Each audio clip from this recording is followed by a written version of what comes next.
그때에 헤롯 왕이 손을 들어 교회 중에서 몇 사람을 해하려 하여 유대인들이 이 일을 기뻐하는 것을 보고 베드로도 잡으려 할세.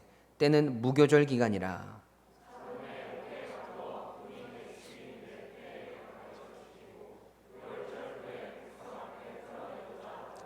이에 베드로는 옥에 갇혔고 교회는 그를 위하여 간절히 하나님께 기도하더라.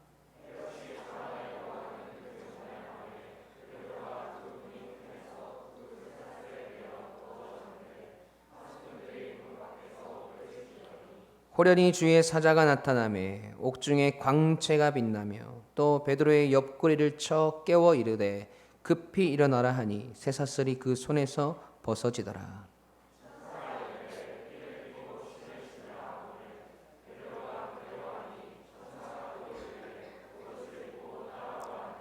베드로가 나와서 따라갈새 천사가 하는 것이 생시인 줄 알지 못하고 환상을 보는가 아니라.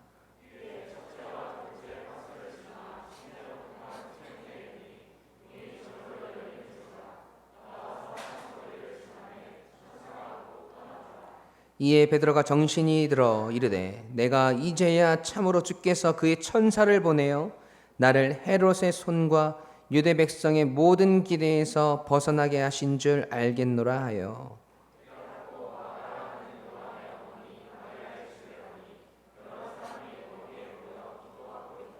아멘. 살아계신 하나님의 말씀입니다. 우리는 오늘 사도행전 강해 복음의 전진을 이루라 11번째 시간을 맞이합니다. 오늘 말씀의 제목은 우리는 왜 이 땅에 남겨졌는가 라는 말씀의 제목으로 함께 은혜를 나누기 원합니다. 우리는 사도행전 12장을 이제 시작합니다. 그런데 우리가 계속해서 사도행전을 묵상하면서 들어왔던 10장에서도 많이 나왔던 단어로 오늘 본문을 시작하고 있죠. 그때에라는 말이죠. 사도행전 12장을 시작하며 말하는 그때가 어느 때일까요? 우리가 지난주 말씀을 통해서 함께 묵상했던 것처럼 성령께서 선지자들을 통해 말씀해 주신 예언대로 로마 글라우디오 황제 때에 극심한 기근이 온 천하에 임하게 됩니다. 세상은 난리통이 되었을 것이고 사람들도 악독하게 변했을 것이고 3년이나 계속된 기근을 통해서 나 먹고 살기도 힘든 그때에 이방 땅에 세워진 안디옥 교회가 유대 땅에 있는 형제들을 위해서 마음과 뜻을 다해 헌금을 보내기로 작정하고 이를 실행하여서 바나바와 사울의 손을 통해서 이스라엘 장로들에게 보냈던 그때를 이야기합니다. 자신들도 힘이 들고 하루하루 살아가는 것이 고통이었고 비참함의 연속이었을 텐데 하나님 주신 사명을 따라 자신들의 생명을 하나님께 드리는 믿음의 고백으로 하나님의 뜻에 순종하여서 예물을 드렸던 그들을 바라보게 됩니다. 이런 믿음의 역사가 일어나고 있는 그때에 오늘 본문이 시작되는 것이죠. 그런데 그때에 교회에 안타깝고 너무나 마음 아픈 일이 벌어지고 맙니다. 오늘 본문 1절 2절 말씀 함께 읽겠습니다. 시작. 교회 중에서 몇 사람을 해하려 하여 요한의 형제 야고보를 칼로 죽이니. 아멘. 여러분, 바로 예수님의 제자인 야고보가 순교를 당하는 일이 벌어집니다. 여러분, 그것도 칼로 참수형을 당하게 되죠. 스데반 집사의 순교 이후에 교회에 대한 핍박은 더욱 거세졌지만 사람들을 잡아다가 옥에 가두고 매를 때리는 일이 전부였어요. 그런데 이제는 초대교회의 핵심 인물이었던 예수님의 제자를 잡아다가 죽이는 일이 발생하게 된다는 거죠.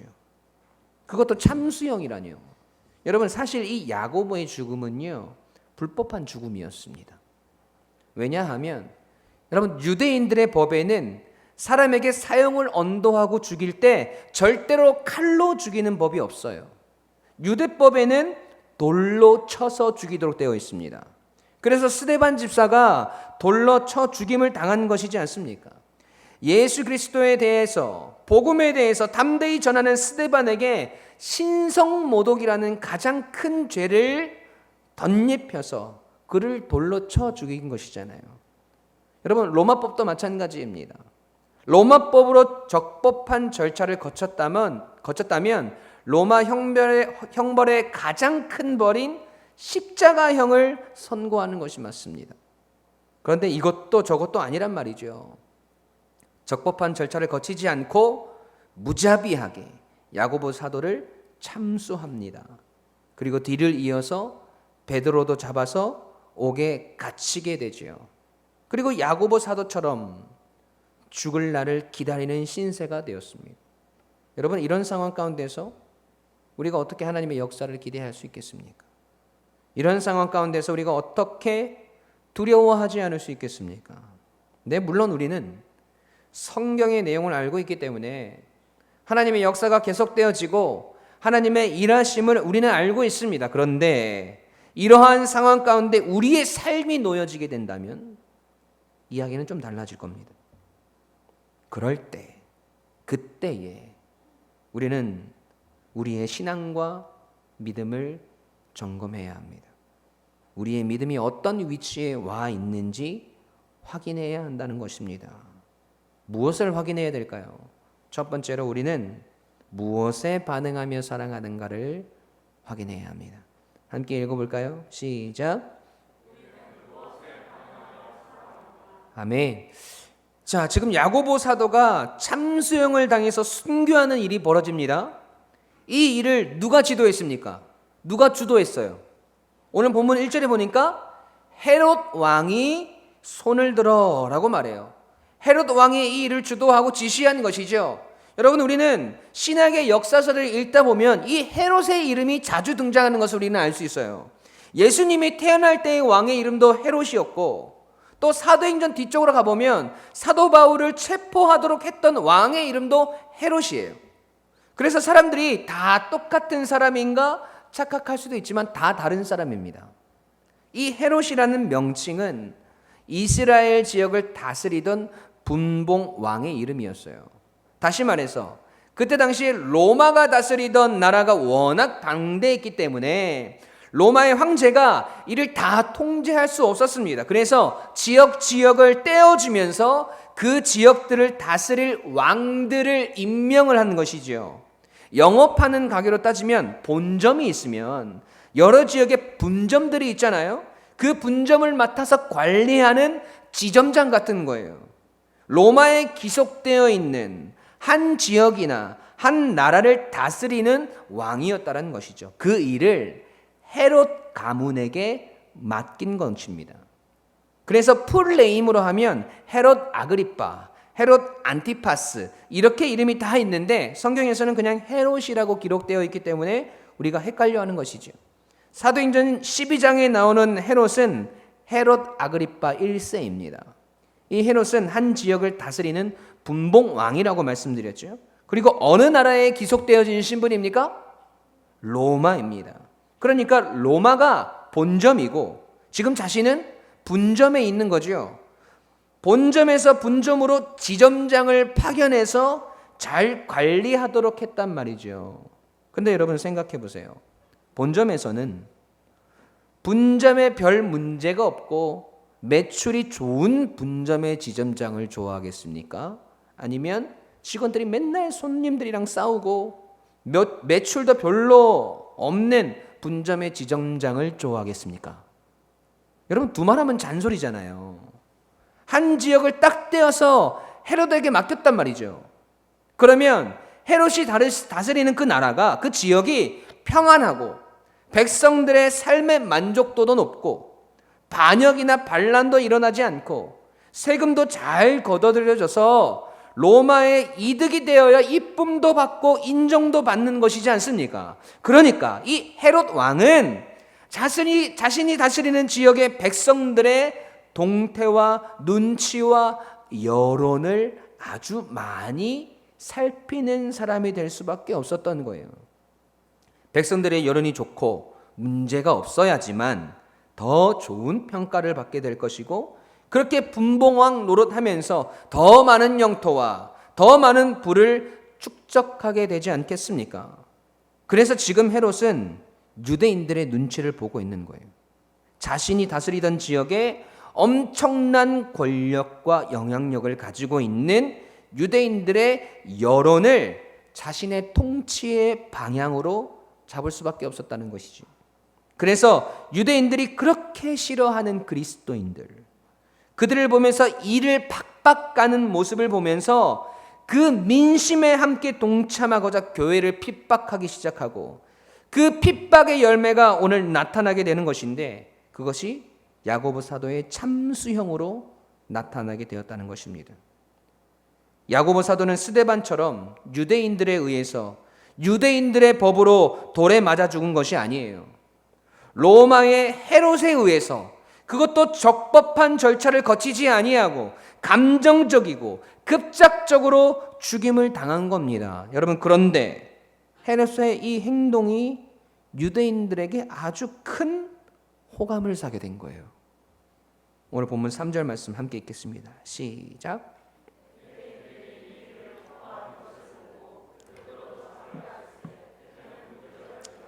아멘. 자, 지금 헤롯 왕의 지시로 야고보 사도가 죽임을 당합니다.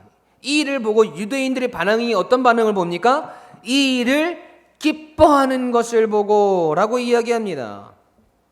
안 그래도 저 그리스도인들 싹 쓸어서 없애버리고 싶었는데, 죽일 방법이 없었는데 헤롯이 지금 그 일을 해주었단 말이죠. 그랬더니 유대인들의 입장에서는 너무 감사하고 고맙고 기쁜 거예요. 손 안 대고 코 푼 거죠.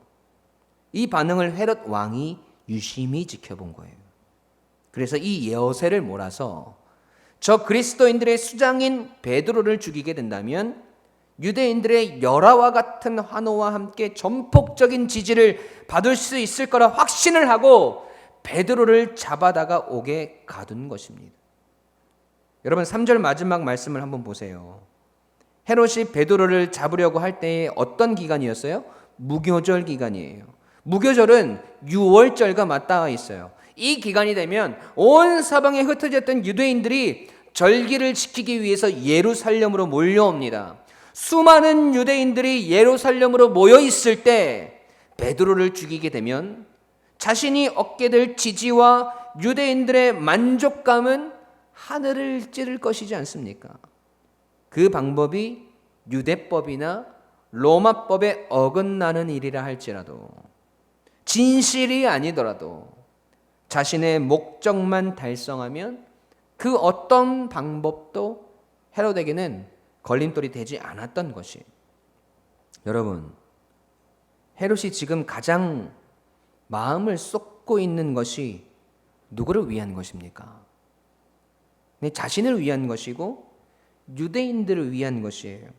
그는 진리와는 전혀 상관없는, 옳고 그름은 전혀 상관없이 백성들의 여론에 의해서 움직이는 사람입니다. 여러분, 지금 헤롯에게는 사람이 가장 두려운 존재이고, 사람이 눈치의 대상이고, 사람으로 말미암아 자신의 삶의 방향이 결정되어지는 인물이라는 거예요. 여러분, 이것이 세상의 모습이고 하나님을 모르고 살아가는 사람들의 모습입니다. 하나님을 모르는 사람들은 사람을 두려워합니다. 사람의 반응에 온통 관심이 있고, 많은 사람들의 반응을 이끌어내는 사람이 영향력을 가지게 됩니다.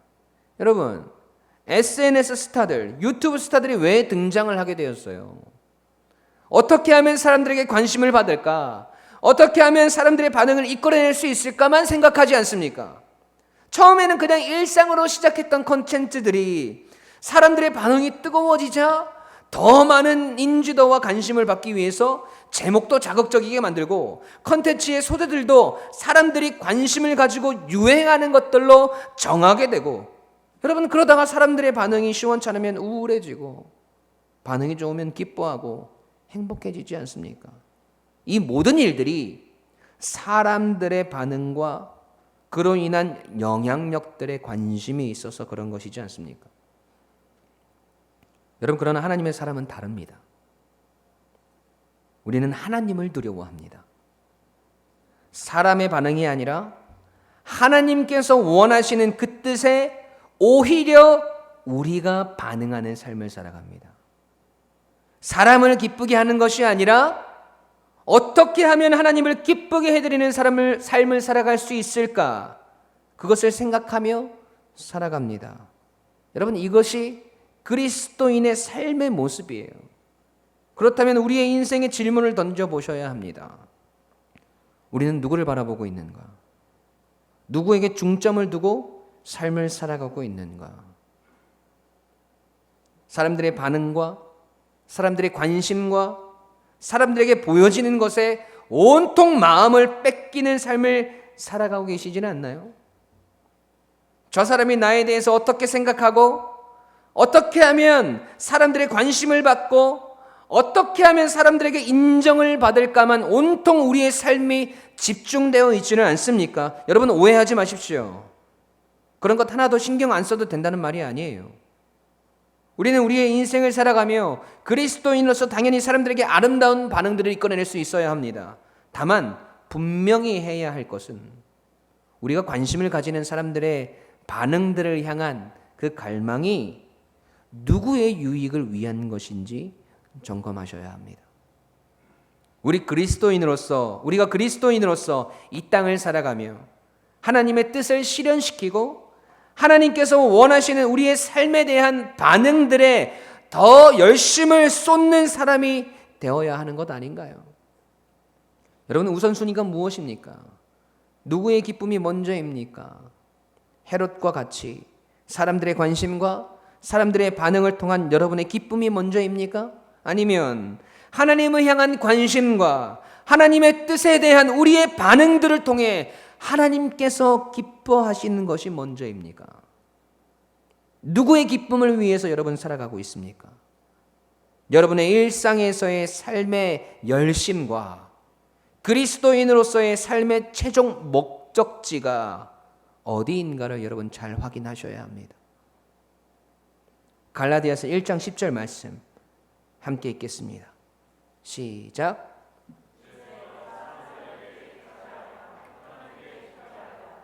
사람들에게 기쁨을 구하랴. 내가 지금까지 사람들의 기쁨을 구하였다면 그리스도의 종이 아니니라. 아멘.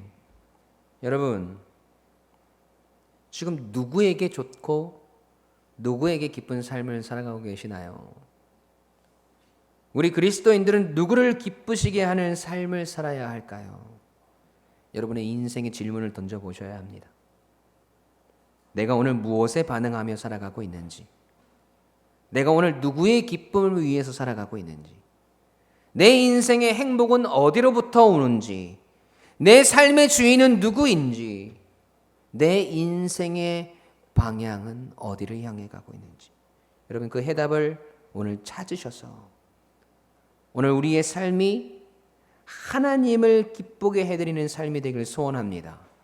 헤롯과 같이 사람들을 주목하고 그들의 반응에 인생의 방향이 정해지는 사람이 아니라 하나님의 뜻을 살피고 거기에 우리가 반응하는 삶을 살아가시길 주님의 이름으로 간절히 축원합니다. 두 번째로 우리가 점검해야 할 것은 우리는 왜 이 땅에 아직 남겨졌는가 하는 것입니다. 함께 읽어볼까요? 시작. 아멘. 그리스도인들을 미워하고 증오하는 유대인들의 환심을 사기 위해서 12제자 중에 한 명이었던 야고보가 참수형을 당해 순교하고 말았습니다. 그리고 이제 베드로마저 옥에 갇혀버린 상황이 되었어요. 오늘 본문 4절 말씀 함께 읽겠습니다. 시작.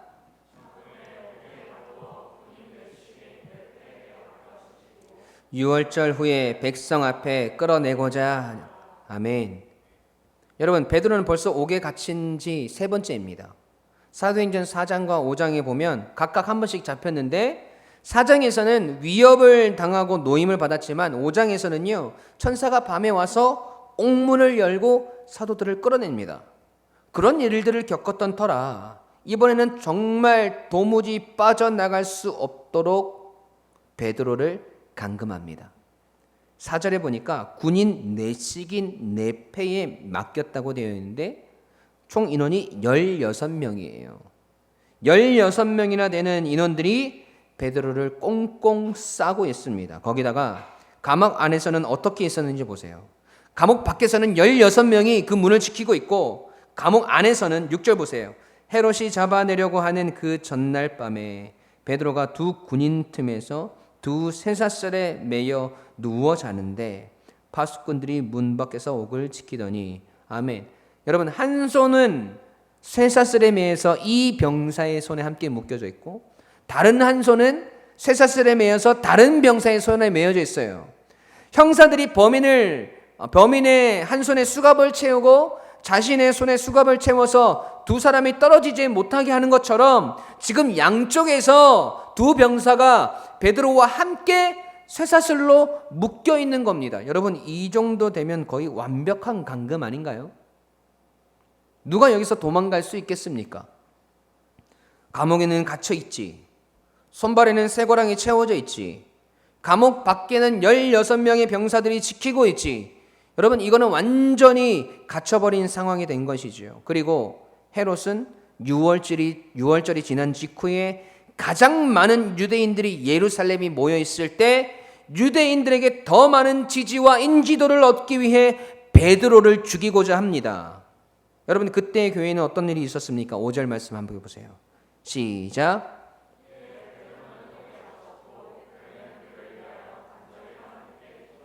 아멘. 여러분, 성도들이 간절히 하나님께 기도했다는 내용이 있습니다. 그리고 그 뒤에 내용을 쭉 살펴보면 그 결론이 베드로가 풀려났다는 이야기예요. 여러분, 그런데 저는 이 말씀을 묵상하면서 드는 의문이 있었어요. 제가 좀 독특한 걸 수도 있는데, 아니, 하나님이 왜 야고보는 그냥 순교하게 만드시고 베드로는 풀어주신 것일까? 야고보가 붙잡혔을 때 그가 순교하기 직전까지 성도들은 야고보를 위해서 기도하지 않았나?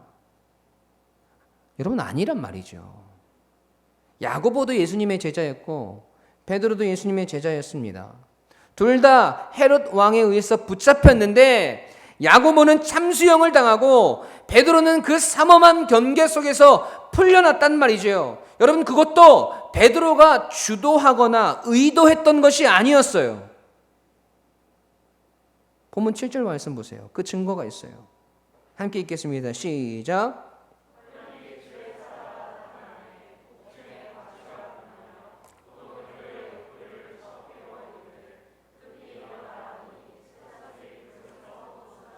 아멘. 여러분, 처음 등장하는 단어가 뭐예요? 호련히. 우리가 사도행전을 계속 묵상하면서 이 호련이라는 단어를 본 적이 있습니까? 없습니까? 있죠. 언젠지는 잘 기억이 안 나지만 그래도 있는 것 같죠. 여러분, 사도행전 9장에서 다메섹으로 향하던 길에서 예수님께서 사울에게 나타나실 때 호련히 빛으로 나타나셨어요. 여러분, 이 호련히가 무슨 뜻이에요? 뜻하지 아니하게 갑자기 라는 뜻이에요. 멋있는 말로는 호련히, 우아한 말로는 은연중에, 논리적인 표현으로는 까닭없이, 신앙적인 표현으로는 은혜로입니다. 구원을 받을 만한 그 어떤 조건도 가지고 있지 않던 사울에게, 오히려 예수 그리스도를 믿는 자들을 핍박하던 사울에게 주님이 호련히 나타나셨어요. 여러분, 베드로가 옥에 갇혀 있을 때에도 똑같이 이 빛이 임했습니다. 호련히 주의 사자가 나타남에 옥중에 강체가 빛나며예요. 여러분, 전혀 의도하지 않았고 뜻하지 않게 갑자기 빛이 임했다는 것이죠. 여러분, 그 뒤를 보면 더해요. 여러분, 7절을 계속해서 함께 보시겠습니다. 또 베드로의 옆구리를 쳐 깨워 이르되 급히 일어나라 하니 쇠사슬이 그 손에서 벗어지더라. 여러분, 호련히 빛이 임했는데 베드로는 자고 있습니다. 그런 그의 옆구리를 천사가 쿡쿡 찌르는 거예요. 야, 베드로야, 빨리 일어나라, 빨리. 그러고는 양손에 한 사람씩 두 군사에게 묶여있던 쇠사슬이 저절로 풀립니다. 8절부터 10절까지 말씀 함께 읽겠습니다. 시작.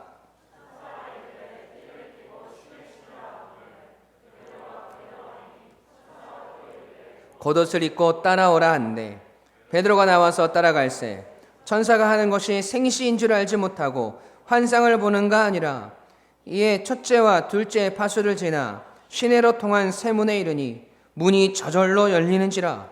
나와서 한 거리를 지나매 천사가 곧 떠나더라. 아멘.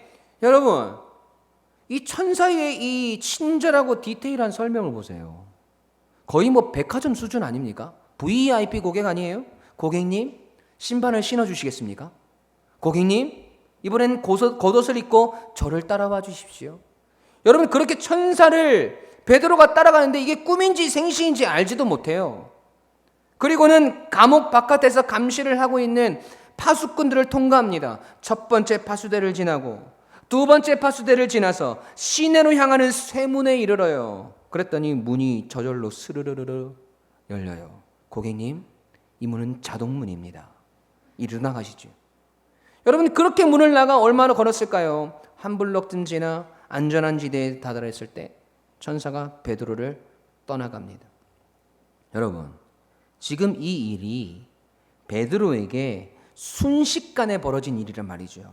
어떻게 반응할 새도 없이 천사의 에스코트를 받아서 옥을 빠져나왔단 말이죠.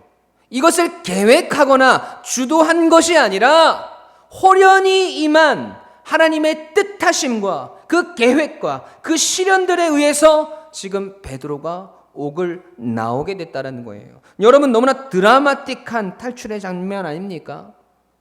기적도 이런 기적이 어디 있냐는 말이죠. 그런데 왜 야고보에게는 이렇게 안 하셨냐는 거예요.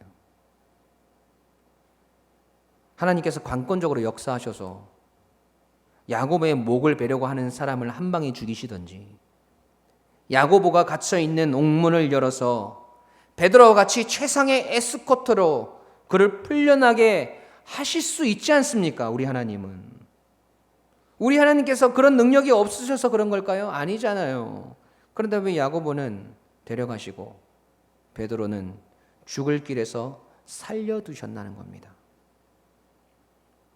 우리는 우선 알아야 할 것이 있습니다. 여러분, 이를 이해할 수 있는 우리 인간의 지혜는 한계가 있습니다. 우리 인간의 지혜로 납득이 되고 받아들일 수 없는 영역들이 너무나 많다는 거예요. 그래서 우리는 인정해야 할 것이 있어요. 믿어야 할 것이 있어요. 그것이 무엇이냐면 바로 하나님의 주권입니다. 하나님께서는 초대교회의 사도 중에 첫 번째 순교자로 야고보의 생명을 원하셨습니다. 이를 허락하세요. 이 세상에서의 야고보의 사명은 이제 여기까지 되었다. 이제 이 세상에서의 나그네의 삶을 끝내고 하늘나라에서 영원히 나와 함께 거하며 살자 하시며 하나님께서 그의 생명을 원하셨을지도 모르겠습니다. 야고보 사도의 인생의 사명은 거기까지였던 거예요. 우리 하나님께서 그렇게 정하셨다는 겁니다. 그것을 우리 인간이 판단할 수 없습니다. 왜냐하면 이것은 하나님의 영역이기 때문에 그렇습니다. 여러분, 그런데 베드로 사도를 이 땅에 남겨두신 이유는 우리가 분명히 알 수 있습니다. 무엇을 보고요? 그 이후에 베드로 사도의 삶을 보면 왜 하나님께서 그를 옥에서 꺼내셔야 했는지, 그래서 그를 통해 어떤 일들을 이루길 원하셨는지 알 수 있다는 것이죠. 베드로를 통해서 이방 땅에 번져가기 시작하는 교회와 그를 통해 하나님의 살아계심을 확증할 역사들이 아직도 남아있기 때문에 여러분, 베드로를 살려주시는 것입니다. 베드로를 통해서 해야 할 일들이 아직 더 남았다는 거예요. 여러분, 우리는 이것을 사명이라고 부릅니다. 그 사명 때문에 하나님께서 베드로를 옥에서 꺼내신 거예요. 우리는 이렇게 남겨진 베드로의 삶에 더 집중해야 합니다. 우리의 지혜가 아닌 하나님의 지혜와 하나님의 섭리를 인정하며 오늘 이 땅에 남겨진 우리의 인생에 집중을 해야 한다는 것입니다. 하나님께서 이 땅에서의 삶을 끝내신 것이 아니잖아요. 우리를 하나님 품으로 데려가신 것이 아니고, 여러분은 오늘도 우리에게 호흡을 주시고 생명을 허락하셔서 이 땅을 살아가게 하시고 이 땅에 남겨진 그리스도인으로 우리를 살아가게 하셨다는 말이죠. 죽을 수밖에 없는 베드로의 상황에서 정말 말도 안 되는 일들로 강권적으로 베드로를 살리셔서 그를 초대교회를 이끌어가게 하시고 하나님의 살아계심을 증거하는 그 사명을 계속해서 감당케 하신 것처럼 오늘 이 땅에 남겨진 우리의 인생 가운데 하나님께서 바라시고 원하시는 사명들이 분명히 있다는 것입니다. 그 사명이 다하게 되면 우리도 하나님께서 데려가시겠죠. 그래서 이 땅에서의 모든 수고를 끝내고 하나님 품에서 영원히 안식을 누리겠죠. 여러분, 그러나 지금은 아니라는 거예요. 아직은 우리가 하나님을 위해서 할 일들이 남아있다는 것입니다. 그래서 지금 우리가 여기에 있는 겁니다. 여러분, 빌립보서 1장 20절에서 26절까지의 말씀에서 사도 바울의 고백도 이와 마찬가지예요. 빌립보서 1장 20절 말씀 함께 읽어보겠습니다. 시작. 나의 간절한 기대와 소망을 따라 아무 일에든지 부끄러워하지 아니하고 지금도 전과 같이 온전히 담대하여 살든지 죽든지 내 몸에서 그리스도가 존귀하게 되려 하나니. 아멘. 여러분, 사도 바울의 삶의 고백은 내가 살든지 죽든지 내 몸에서 그리스도가 존귀하게 되기를 원하는 삶이었어요. 그리고 2절 말씀 보세요. 이는 내게 사는 것이 그리스도니 죽는 것도 유익함이라. 이게 무슨 말이에요? 여러분, 나는 죽어도 상관없다는 거예요. 주님께서 나를 살리셨는데 이제 나는 죽는 것도 괜찮다는 고백이에요. 그런데 계속해서 보세요. 22절 23절. 그러나 만일 육신으로 사는 이것이 내 일의 열매일진데 무엇을 택해야 하는지 나는 알지 못하노라. 내가 그들 사이에 끼었으니 차라리 세상을 떠나서 그리스도와 함께 있는 것이 훨씬 더 좋은 일이라. 그렇게 하고 싶으나. 무슨 말입니까? 나는 차라리 이 세상을 떠나서 하늘나라에서 주님과 함께 하는 것이 훨씬 좋다. 그런데 뭐예요? 24절부터 26절까지 함께 읽겠습니다. 시작.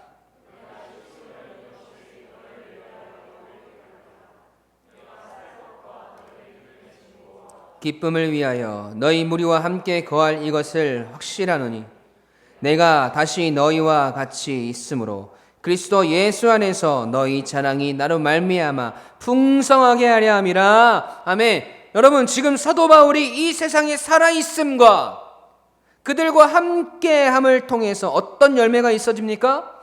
빌립보 교회 성도들이 믿음의 진보와 기쁨을 누리고 그들이 그리스도 예수 안에서 그들의 믿음에 자랑할 만함이 풍성해진다는 것이에요.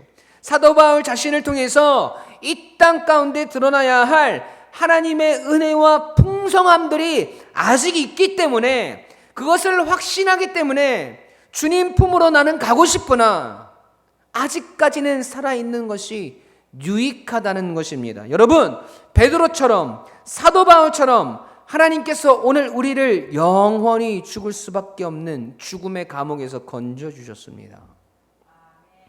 이제 영원한 죽음을 눈앞에 두고 도저히 빠져나갈 수 없는 심판의 감옥에서 아무것도 안 하고 뒤집어져서 가만히 잠자고 있던 우리의 옆구리를 찌르시고 신을 신기시고 옷을 입히시고 안내까지 해주셔서 그 심판의 감옥에서 꺼내주셨단 말이죠. 그리고 우리를 다시 이 세상에 내어놓으셨어요. 그러면 우리는 우리의 해야 할 일들을 해야 한다는 겁니다. 베드로처럼, 사도 바울처럼 하나님을 위해, 교회를 위해, 이 세상에서 우리에게 맡겨주신 하나님의 일들을 위해 우리의 삶을 드려야 한다는 거예요. 그것이 주님이 우리를 지금까지 이 땅에 살려두신 이유인 것을 여러분 잊지 마십시오. 우리의 사명에 다했다면 하나님 우리 데려가실 거예요. 근데 지금은 아니라는 겁니다. 내가 오늘 아침에 일어나 눈을 뜨고 큰 숨을 쉬고 일어나 몸을 움직이고 이 땅을 살아갈 그 걸음을 내디뎠다면 그 걸음이 오늘도 우리에게 이 하루를 선물해 주신 하나님을 향한 걸음이길 소원합니다. 그 걸음은 남녀노소를 막론하고 오늘을 살아가는 모든 그리스도인들의 삶의 방향이어야 합니다. 내가 힘이 있고 없고 능력이 있고 없고의 문제가 아니에요. 내가 건강하고 건강하지 않고의 문제도 아닙니다. 오늘 이 땅을 살아가는 생명을 은혜로 얻은 하나님의 백성으로서 누구나 마땅히 드려야 할 우리의 삶의 고백이며 신앙의 고백임을 잊지 않는 여러분 되시길. 그리하여서 여전히 오늘도 사명의 걸음을 걸어가는 것이 우리의 기쁨이 되는 여러분이 되시길 간절히 소원합니다. 여러분, 헤롯과 같이 사람의 만족을 위한 인생의 걸음이 아니라 하나님의 만족을 위한 우리의 인생의 걸음의 반응들이 펼쳐지는 인생이 되고, 오늘 하나님께서 여러분을 이 땅에 두신 이유와 그 뜻이 반드시 여러분에게 보여져서 그 길을 따라 그 사명을 따라 오늘도 걸어가시는 여러분이 되시길 주님의 이름으로 간절히 축원합니다. 우리 함께 찬양하시겠습니다.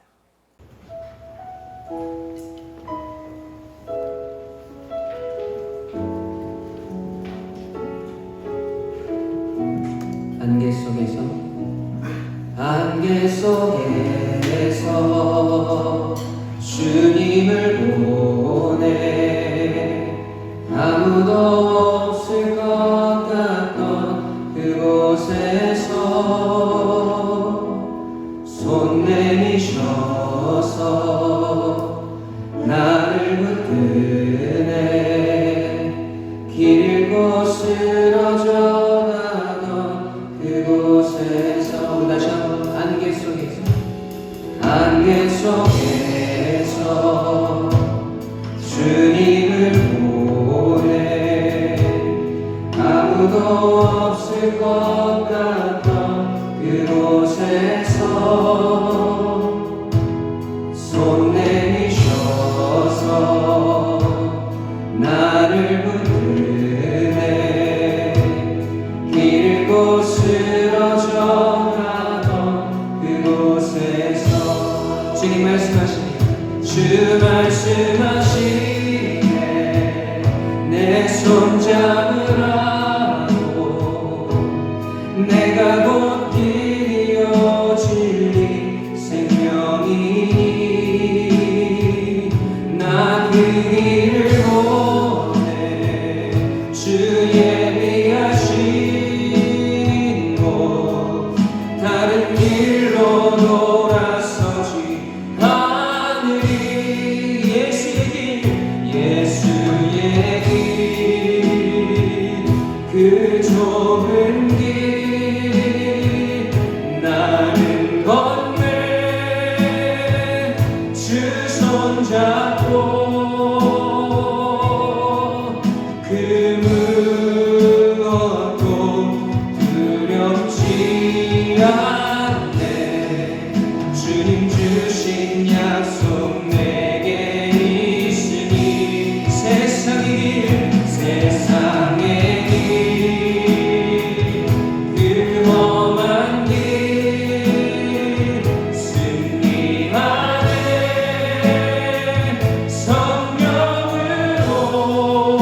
성령으로 그 무엇도 바라지 않네 저 하늘에 내 소망 있으니 아멘. 주 말씀하시네 내 손 잡으라고 내가 곧 길이요 진리 생명이니 나 그 길을 보내 주 예비하신 곳 다른 길로 돌아서지 하늘이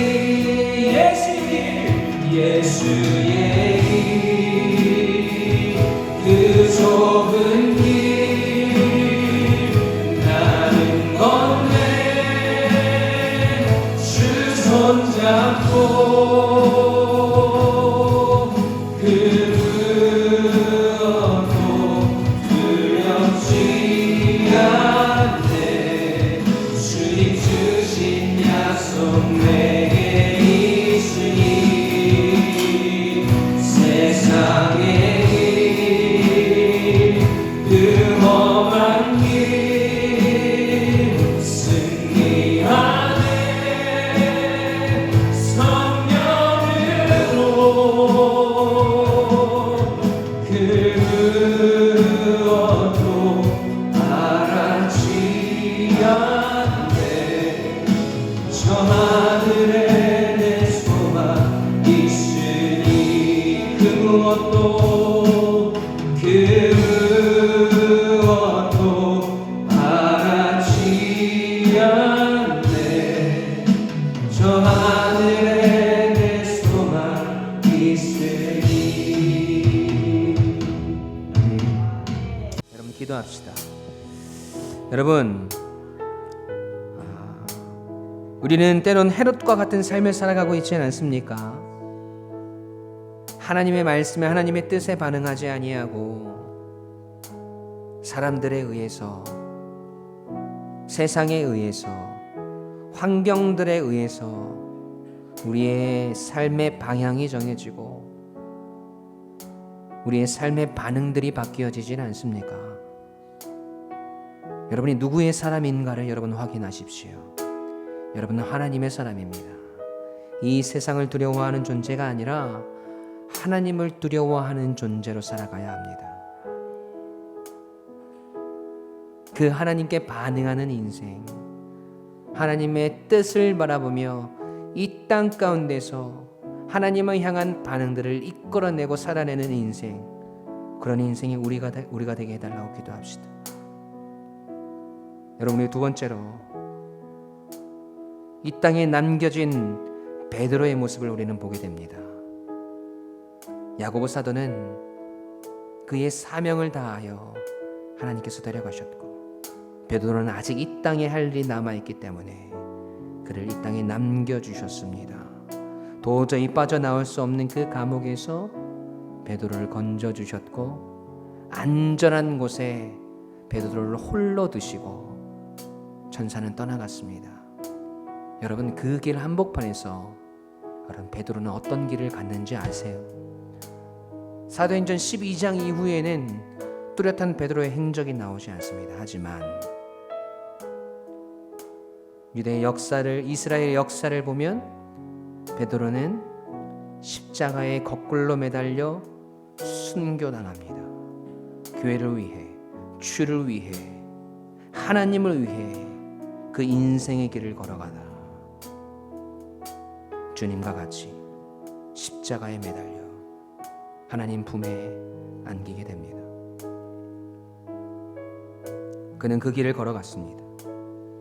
하나님께서 그를 감옥에서 꺼내주신 명확한 이유를 깨달았고 그 이유대로 그의 인생을 살아갑니다.